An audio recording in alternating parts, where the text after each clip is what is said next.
Omnibus Prelude for The Last Battle. The old man reclined on his bed, hardly a man worth fearing, but he had nevertheless been feared. Living many months in exile apart from his congregation had made him ready for the last and final exile. They said that his last days began to gain glimpses of a new and beautiful land. He began to speak of it, and these words became the inspiration for the hymn, "The Sands of Time are Sinking," which says,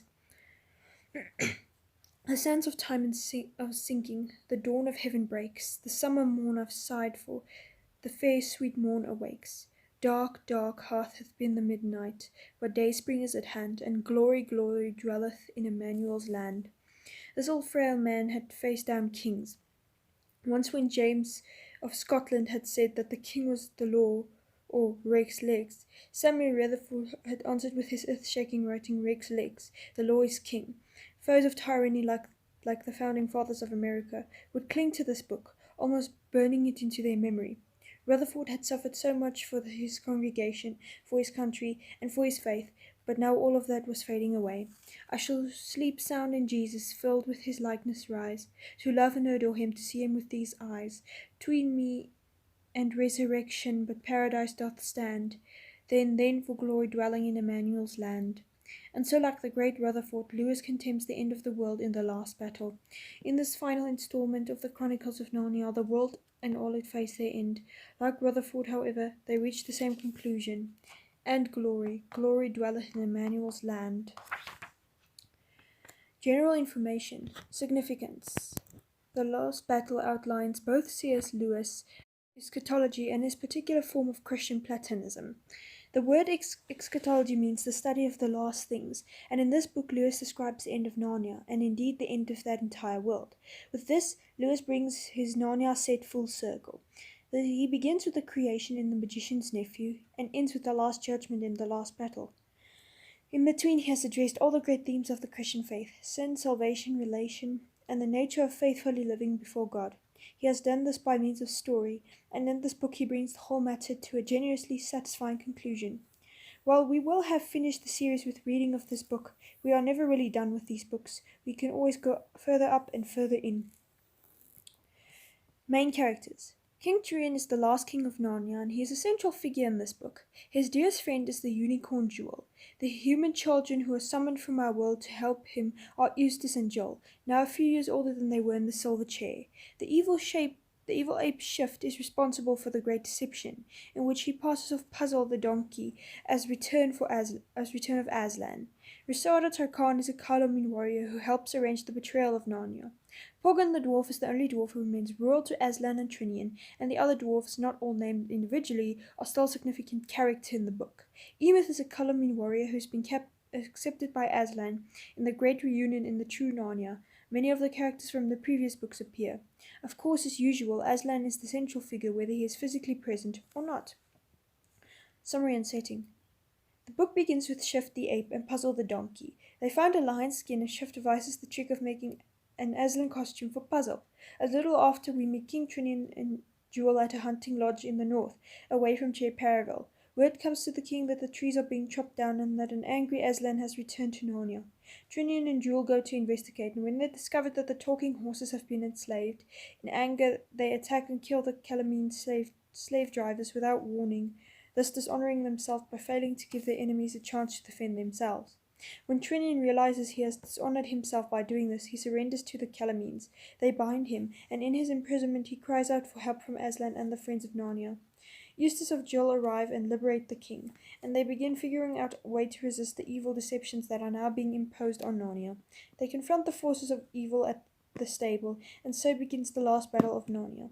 It ends by the good Narnians being defeated and thrown into the stable as a sacrifice to Tush, but the stable doors actually the entry into Aslan's country. Immediately afterwards, Aslan calls an end to Narnia, and all the creatures in the world stream to the stable door, meet Aslan, and either veer off into the darkness or enter into joy. The book ends with all the characters being summoned further up and further in, and they discover that heaven is always bigger on the inside than it is on the outside. Worldview. There are three important issues to address as this book is read, enjoyed, and studied. In many ways, it needs to be read as the capstone of all the other books and enjoyed in that context. The first issue is eschatology, or Lewis's doctrine of the end history. In order to talk about this, we have to note a few common eschatological assumptions that many contemporary Christians have concerning our world. Although Christians differ about many things, there are generally not various schools of thought concerning Narnian eschatology. But what we assume about the end of our world will obviously show up in Narnia. And this was true for Lewis, the author, as well for us as his readers. One of the most popular current nations is called premillennialism and is characterized by belief in a secret rapture of all Christians, a 7-year tribulation, and the literal return of Christ prior to his reign in Jerusalem for 1,000 years.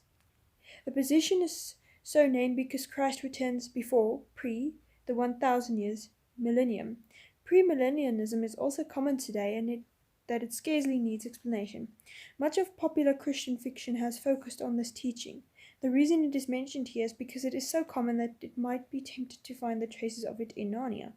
It should be noted that there is really no indication that this particular eschatology played any role in Lewis's description of the end of Narnia. There is no real Narnian equivalent of the left-behind approach to the end of history. Another millennial position among Christians is postmillennialism. This belief is that the gospel will conquer all the nations of men and that the world will come to general faith in Christ before the end of history. Because, for example, Calaman does not come to faith in Aslan before the end, this is not really Lewis's position either. That leaves amillennialism, which is the view that Christians rule with Christ in a spiritual sense throughout the course of the church age, but this spiritual rule is not necessarily translated into any historical rule of the faithful. In some versions of this, history goes from bad to worse and ends in dark, pessimistic cataclysm, very similar to parallelism. In other versions, history goes on to pretty much as it always has, with both good guys and bad guys on either side, with each becoming more self-aware of their goodness and badness. The conflict therefore intensifies, but is not really dissolved until the end of history. This appears to be the view Lewis takes, and we might call optimistic amillennialism or postmillennialism light.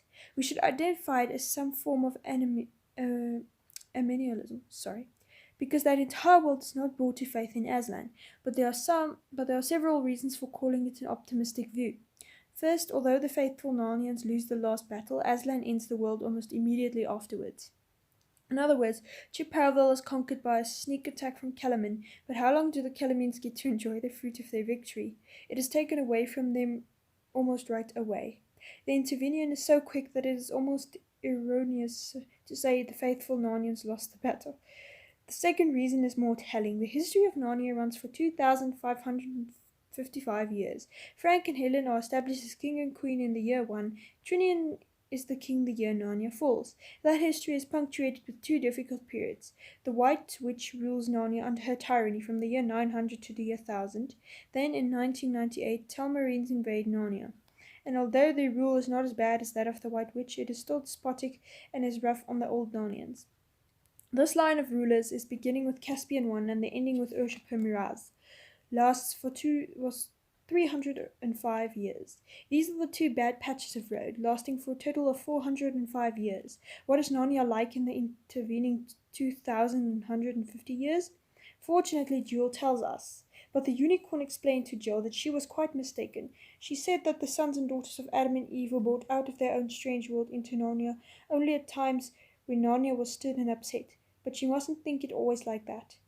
In between their visits, there were hundreds and thousands of years when the peaceful king followed the peaceful king till you could hardly remember their names or count their numbers, and there was hardly anything to put into the history books. And he went on to talk of whole centuries in which Narnia was so happy that notable dances and feasts, or at least most tournaments, were the only things that could be remembered, and every day and week had been better than the last. And as he went on, the picture of all those happy years, all the thousands of them, piled up in Jill's mind till it was rather looking down from a high hill onto a rich, lovely plain full of woods, waters, and cornfields, which spread away and away till it got thin and misty from the distance. Chapter 8. This is hardly a pessimistic view of history, and it is extremely significant that the 2 times Narnia falls under wicked or despotic rule are the middle of her history, with glorious creatures of centuries of peace on either side. The last king of Narnia is a faithful king who fights a difficult battle and who serves Aslan as a true prince should. When Trinian finally meets Aslan in his country, the account is that Trinian came near, trembling, and flung himself at the lion's feet, and the lion kissed him and said, Well done, last of the kings of Narnia who stood firm at the darkest hour. Chapter 13. Trinian is highly commended, which means that Narnians as a people, and probably Arch-and-Langas, were faithful to the end. If Miraz had been king at the end with a number of depots before him, that would have reflected a pessimistic aluminial view. Or if Narnia had gone the route of Charn, where all the good kings and queens were early in their history and the wicked ones came later, then we would say the same. But that is not the case at all. The second issue we must address involves some philosophy. After the friends of Narnia are inside the stable door, they spend some time trying to figure out where they are. After they do, the Lord Diggory says, "You need not mourn over Narnia, Lucy. All of the old Narnia that mattered, all the dear creatures have been drawn into the real Narnia through the door. It's all in Plato, all in Plato." Bless me, what do they teach them at these schools? And since this omnibus project constitutes a significant part of your schooling, we do not want you to fall under Lord Diggory's reproach, and that means we have to talk about Plato for a bit. There are many aspects of Plato's thought and methods that show up in the Narnia Chronicles, but we only have the space to discuss most significant of them, along with Lewis's modification of Plato. It is quite possible that you have studied Plato or are currently studying this work. If so, you will find it helpful in understanding Lewis here. Plato wanted to know what made a chair, an apple an apple. Philosophers like to think about such things, and the answer came up with what that was every chair in the world partakes in ultimate chairness somehow. Same goes for appleness, and so on.